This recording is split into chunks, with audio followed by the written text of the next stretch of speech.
Alrighty. Hey, good morning, everybody, and welcome to another episode of The Unlock Show. I'm your host, Tracy Wilson. My pleasure to be here with you guys today. Today, I'm going to sort of take a little bit of a detour from my regular schedule where I talk a lot about digital marketing, creating your own business, and actually, I could talk about all sorts of things across business, family, and life. And today's topic, I wanted to go down the path of family. Why the heck? I'm just going to adjust my camera a little bit here. All right. So I want to talk about this particular subject because in our current climate that we have around the world, there are a lot of families that are being, let's call it, prevented from seeing one another. Here in Australia, we've got lockdowns happening all over the place, and therefore it becomes really difficult to get your family together. Now, even though this is a really tough time now, I wanted to talk about some of the fundamental things that I've done, or that John and I have both done, John's my husband, to try and unite our family and to keep our family strong, no matter what the circumstances, no matter how far away we are from one another, no matter what's going on. How do we actually create a really strong and united family with solid foundations so that no matter what happens, that you have the strength of foundation, the strength of unity that enables you to come back and just bounce back from any situation. And we all know that family, can be a challenging thing sometimes. We can love them, sometimes we can find them rather challenging, but nonetheless they are our family. And I'm lucky enough that I come from a very large extended family, and our I suppose our unitedness stems right back to my grandparents, whom I was lucky enough that they had a very large family on my mum's side, which means that I grew up with loads of cousins, loads of aunts and uncles that are extremely close, and that foundation of family has kind of filtered down through my family. So there's a few things that I wanted to talk about in this particular context, because I know that not everybody, has the blessing of enjoying their family. Sometimes it's a little bit challenging and difficult. Sometimes families don't always work out the way that you would love them to. But nonetheless, we're born into these families that you don't really have a choice. You don't get to pick and choose like you do with your friends, although you can choose to uh, unfriend your family and maybe not have so much to do with them, and you can go out and you can create your own family in other ways. But what I'm here to talk about today is just let's call it your biological family, the family that you were born into. How do we actually keep that family strong, and how do you keep them united even throughout tough times? Now, for those of you that have tuned into my show for a while, you'll know a little bit about me. You may have even got yourself a copy of the She-Myth book that a good friend of mine, Vicky Helm, and I wrote, and we released it a little bit earlier in the year. And in that book, it tells a little bit about my story. So those of you that have been watching me for a while, you'll know that I was a teen mum, that actually my husband and I were teen parents. We had our children very, very young. I was 16 years old at the time. And and I look back now, and the reason I wanted to talk about this too was because I've got no notes today, guys. So I'm just going to kind of go. I'm just going to let this stream and go wherever it needs to go. But in this last week, we celebrated my eldest son, who I had at 16. We celebrated his 30th birthday. And I'm like, oh my God, I kind of need to even just pinch myself to think that, shit, I've got a 30-year-old. Not only have I got a 30-year-old, I've got a 27-year-old and a 26-year-old, or thereabouts. So anyway, my eldest son Tyrone turned 30 this year, this week, and it's kind of really made me think about family and what we did intentionally even when I was 16 years old, and most people would say back then, wow, you're just babies having babies.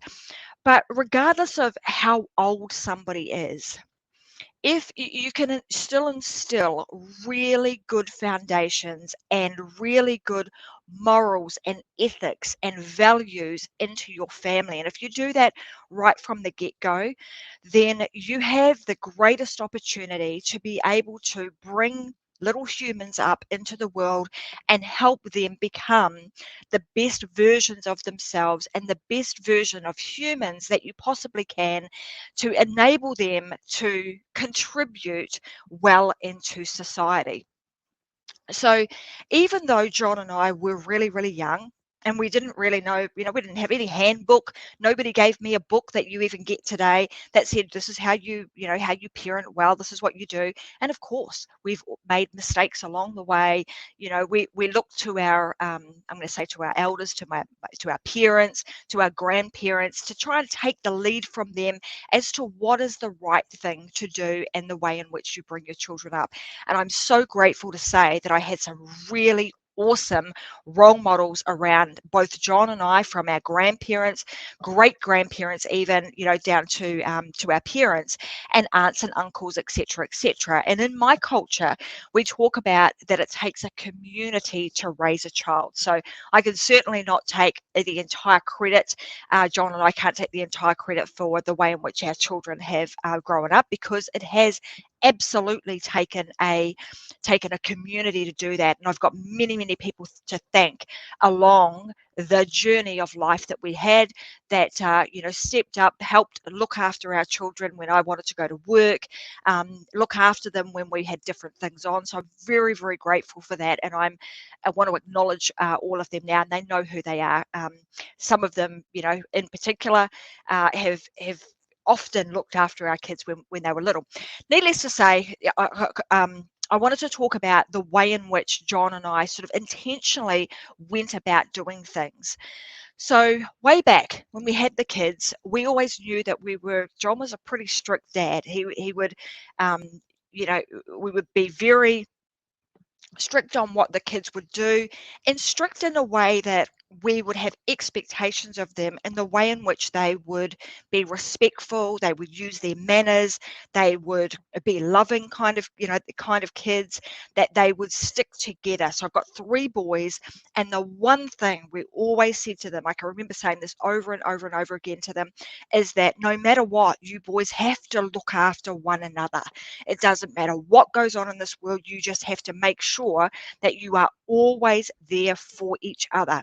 You are, great friends, and you also need to make sure that, if one person's falling, you got to help lift them up and get them back, help to get them back on their feet. And even though the kids have had their moments, they're few and far between. In the main, they get on really, really good, and they always do that. And boy, oh boy, if anyone was to, let's say, do wrong by one of the boys, boy, the other two would be there in an absolute flash. But I can always remember that people would say to me, gosh, John's just got those kids like in a line, like lined up, ready to go. They're respectful, they do the right thing, and he would just have to give them the look. He never had to raise his hand at them, he never had to smack them or anything like that. He didn't very rarely even raised his voice. He just had to give the kids the look, and they would be like, step into line. Or he would have this thing where he'd stomp his foot, and they would just, they would just go and do what they needed to do, because they had, we instilled respect into them. Even if we were going to visit somebody's house, we would have a conversation with them whilst in the car about the way in which we behave when we go we go visiting, or when when we're out and about. And they would always, they would always be very well behaved. So the things that we instilled into the kids came from a point of view of intention. And it didn't come from, we wanted our children to be well behaved because we wanted people to say, hey, they were well behaved. It actually came from a place of, we wanted to build a really strong and united family, right? I wanted to make sure that our kids that they wanted to be around us. So when they grew up and they became adults, that we wanted to continue to be be part of their life. We wanted them to be around us. We wanted them to enjoy being with us, because we knew that if you can do that and you can create these really solid foundations where your kids want to keep coming back, they enjoy being around you, then what happens is they then pass those same kind of values, the core values, the strengths that we have, down to the next generations. And I can now start seeing Tyrone, who's my eldest son, who's the one who turned 30 this year. He's the only one with children at this point in time, but I can see him doing that with his kids too, really imparting those real strong family values that keep your family strong and united regardless of what the times are. So that's the first thing I wanted to talk about, the intention that you have, the intention of not only, and I talk about this from a business perspective too. So everything we do from a business perspective or family or life comes from a perspective of, what is my intention? Where am I going? And what is it that I'm trying to create? And when you can start from that point of view, it helps you to create almost like this, in a lot of cases, the unwritten roadmap of where you are going and what you are creating in your life and bringing to fruition, rather than not really thinking about those and meandering through life, hoping and praying that everything just works out. I can always tell you, when I start with something that has a level of intention to it, it always works out. All right. And you don't need to be thinking about it over and over and over again. Actually, it's the opposite. You create the intention. It might be written, it may be unwritten, but then you just allow it to happen. Once you've created that intention, things do just start happening. But without that intention, you're kind of meandering along through life, just hoping like heck that things work out well. The other piece to this is, because I've come from a family that is very, very large. So my mum was one of 11, and my dad's side, he's only got one brother, so we're a small family on that side. But then also on John's side of the family, his dad is one of 18.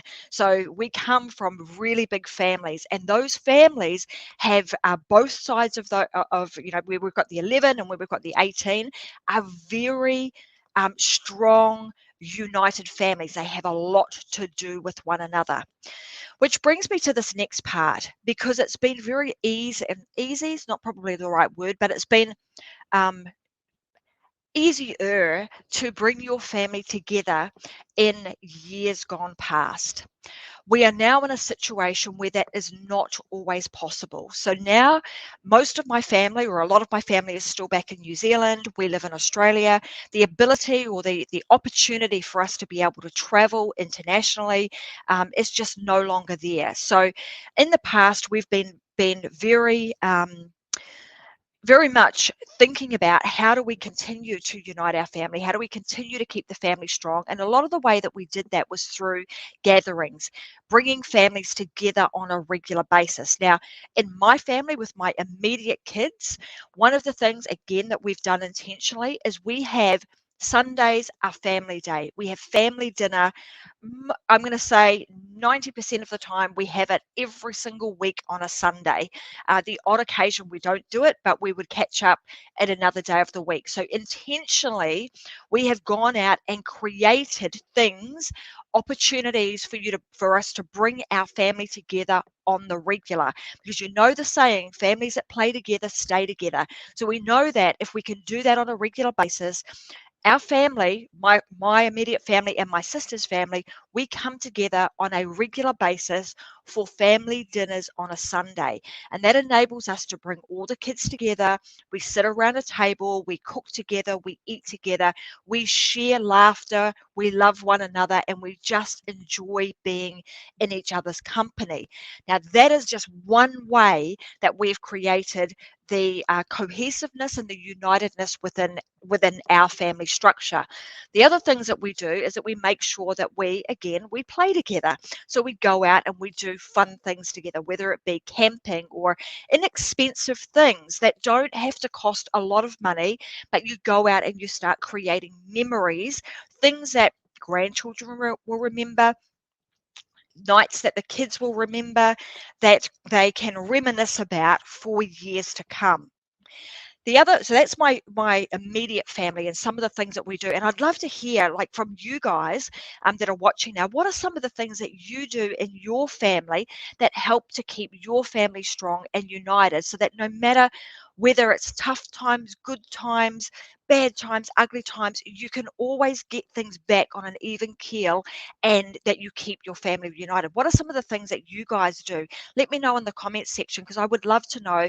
And I'm in the process. I'm going to let you guys know about a little side project that is very dear to my heart, that I'm doing something with my brother-in-law in the very, very near future. So then we come to this extended family. Why is the extended family so important to me? And I'm talking about, because I've got such a big family. I have a very big extended family. But even if you don't, what can you do to make sure that the extension of your family also remains connected and united? And on one side of my family, so my dad's side, I only have one uncle, which has two children. So I always make sure that I stay in contact with them.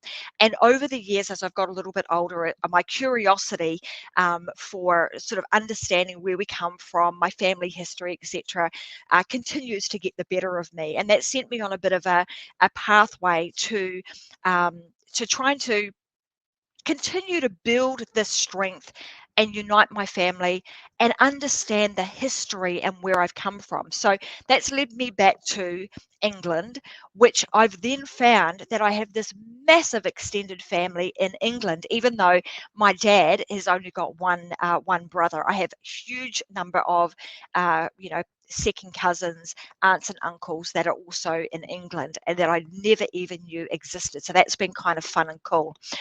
One of the things that actually led me on that path was a couple of years back, when my husband's family was wanting to get together, because we want to do that on a regular basis. Huge family. We want to make sure that not only my generation, but the next generation and the next generation thereafter, we know where we come from. We maintain some level of connection to our culture, and we're able to maintain our native language, or parts of that. And I'm going to be the first to say that when I grew up, I didn't know a lot about my native language, being a New Zealand Māori. Just wasn't brought up that way. Sort of learnt it a little bit, bits and pieces in school.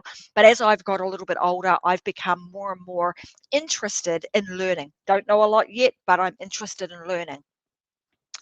And throughout the last few years, we have family reunions on the regular. So John's family has these family reunions that they used to do religiously every probably 4 or 5 years. They would get together and have this huge family reunion, bring everybody together and just celebrate and enjoy one another's company, and obviously create some really good memories.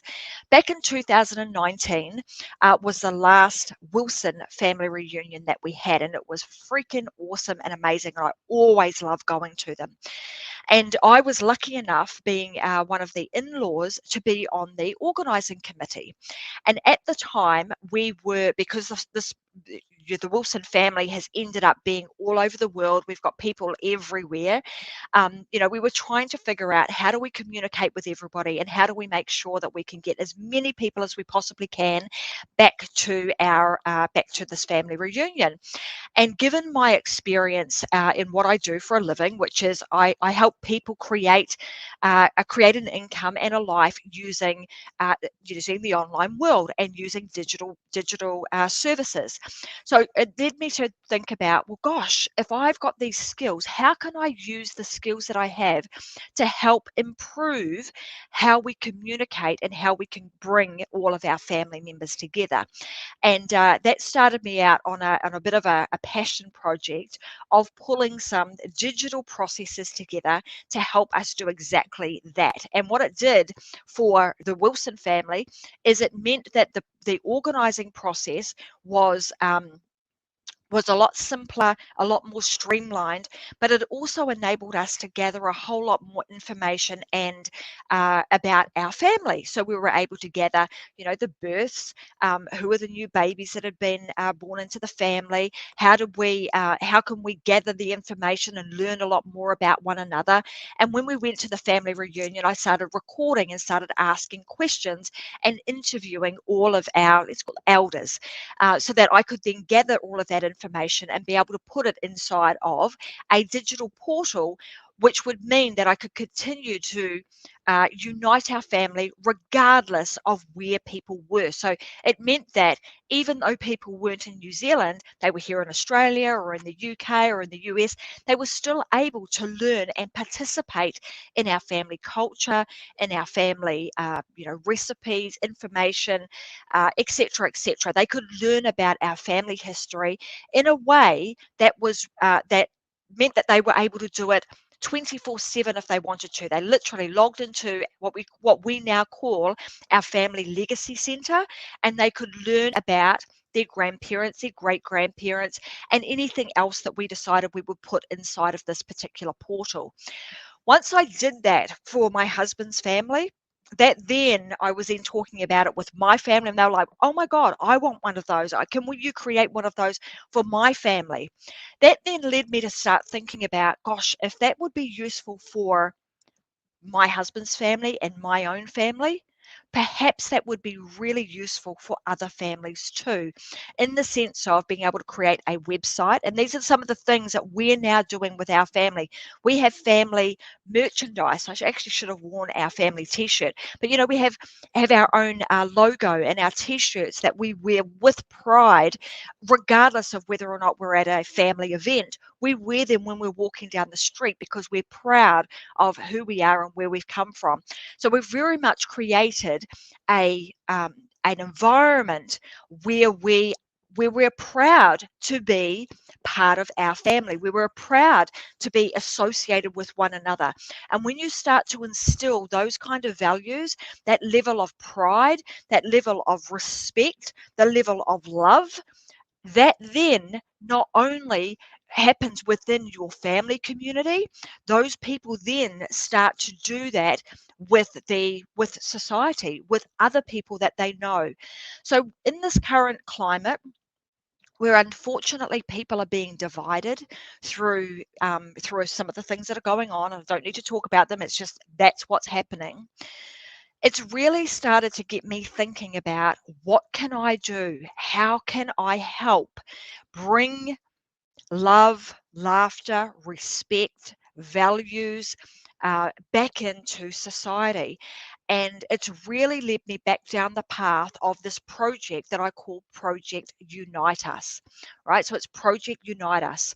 How can I continue to work on that project and enable other families to utilize the same tools that I've created and the same systems that I've created for my family, that would then enable them to stay connected, build strong ties, stay united with their family, regardless of distance, regardless of the dividedness that's happening within the world.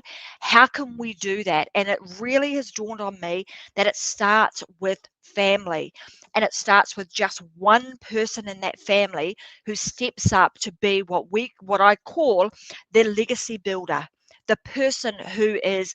And it gives me goosebumps when I think about this, because when I did all the research, and I'm digressing a little bit here, but it is definitely about family. When I did all the research and I was starting to think about, how could I create a tool, a system, a process that can unite families. And this was a couple of years ago, after we had our family reunion, and it's sort of been sitting on the sideline. And I think now is the right time to start talking about it and to resurrect that project, because I actually created the entire project with my husband and my three boys and their partners for exactly the same reason. There was an intention with it, and the intention was to bring our family together and work on a project that could continue to unite us. And that project has now spilt over into helping other families continue to build strong foundations and help them also to be united. So what is it? And now my brother-in-law and my sister and their kids are all involved in it too, which is pretty cool.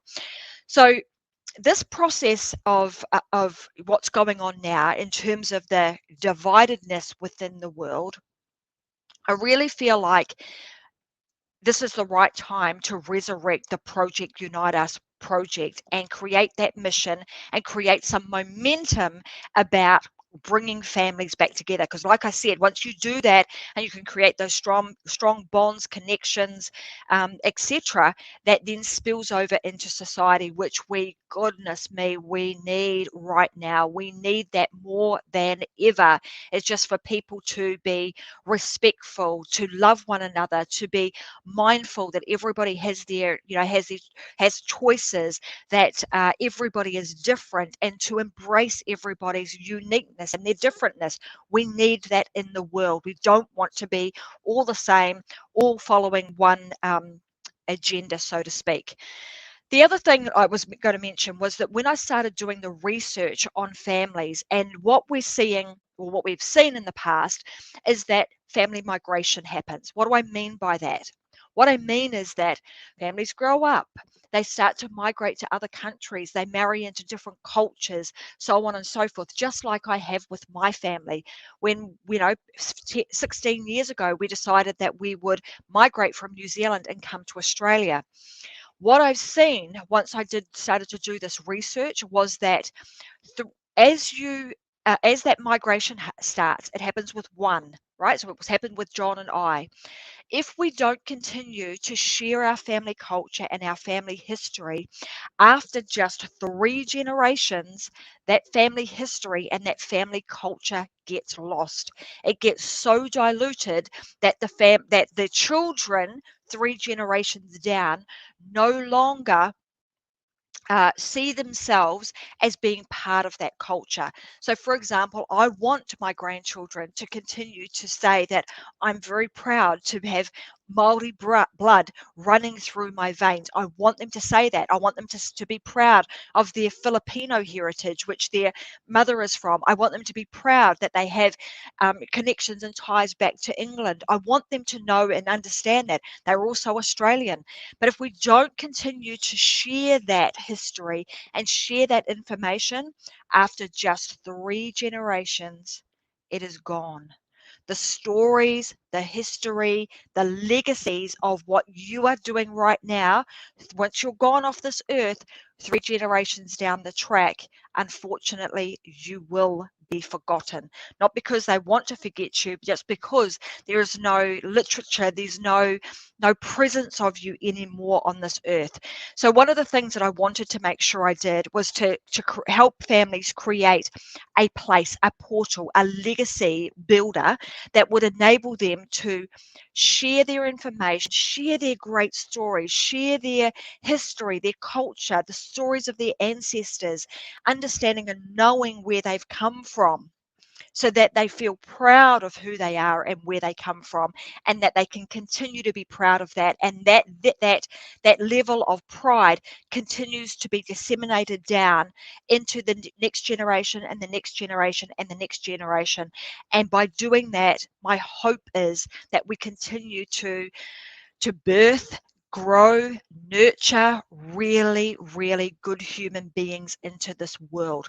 So anyway, let me tell you a little bit about this, about what I'm up to. So in the next couple of weeks, my brother-in-law and I are going to be doing our very first, we're going to do a little workshop, and the workshop is going to teach families how they can use technology of today to be able to create their own family legacy builder, to keep their family strong and keep their family united, regardless of distance, regardless of where they are in the world, regardless of what's going on. I want to be able to show families how they do that, because there will come a day, and let's hope that that day comes really, really soon, where we are going to be able to travel without fear, without ridicule, that we'll be able to do that, and we will be able to bring our families together and reunite them in the flesh, very, very soon. But in the interim, we want to create a way that we can share the stories, that we can share what's going on with one another, and we can do it in a really easy way through using technology to do it. So if you are interested in learning how to do this, it's a project is called Project Unite Us. I'm going to pop into this thread in the comment section in a day or two, just a link that you can go to if you would like to come to a workshop that we're going to be running. It's going to be $27 for you to come. You'll learn about how to do it. You'll learn the systems, the processes that we use, and then you too will be able to create your own family legacy center and even your own family website so that you can continue to unite your family. You can share your stories, you can share your history, you can even share things like we do with our family trust. You can share photographs, videos, so on and so forth in a really awesome way. And we're going to show you exactly how to do that.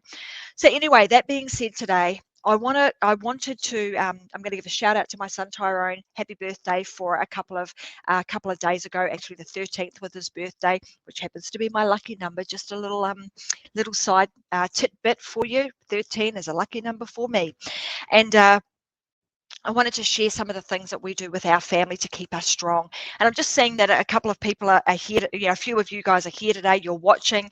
Someone's saying here that my sister started a team that walks a marathon fundraiser to combat childhood cancer. We make it an annual event and we play for 2 or 3 days. I love that. That is such a cool thing to do. So just think about all the different things that you can do. What are some activities that you could start doing with your family, on the regular? Make it a tradition. Start creating traditions that are really awesome that you can be doing on a regular basis, whether it's just a simple get to potluck dinner every Sunday night, or whether it's doing something like Robin is saying here, where her and her sister walk a marathon to combat childhood cancer. Like, whatever it is, let us know what it is that you're going to do to keep your family united and strong so that you can weather any storm from here on in, and you can keep your family ties, your family traditions, your family culture alive for generations and generations to come. All right, guys, I'm going to love you and leave you and say thank you very much for watching today. I'm extremely proud of my family and where I come from, and I know that lots of you guys are too. I would love to hear what you guys are doing to keep your family united and strong. Comment to me in the comment section, and I'll make sure that those sorts of things get shared. I can share them inside of our Project Unite Us group so that other families can pick up on this and they can start doing it too. Let's start a movement of uniting families instead of dividing them. All right, guys, let's unlock that process right now. I'll see you guys again soon. I'll be back again with another episode of Unlock next week. I will have a guest with me next week. We'll be back onto a business topic, but I will also be sure to share with you where you can find out more about Project Unite Us. Go and follow me on my personal Facebook page, and I'll share more about that in the coming days. And you'll be able to join the workshop that is coming up very, very shortly. That being said, have a fantastic week. I hope you guys are all well, and that you are out there and you're enjoying life no matter what's going on. And I'll see you guys again for another episode of Unlocked next week. Thanks very much, and bye for now.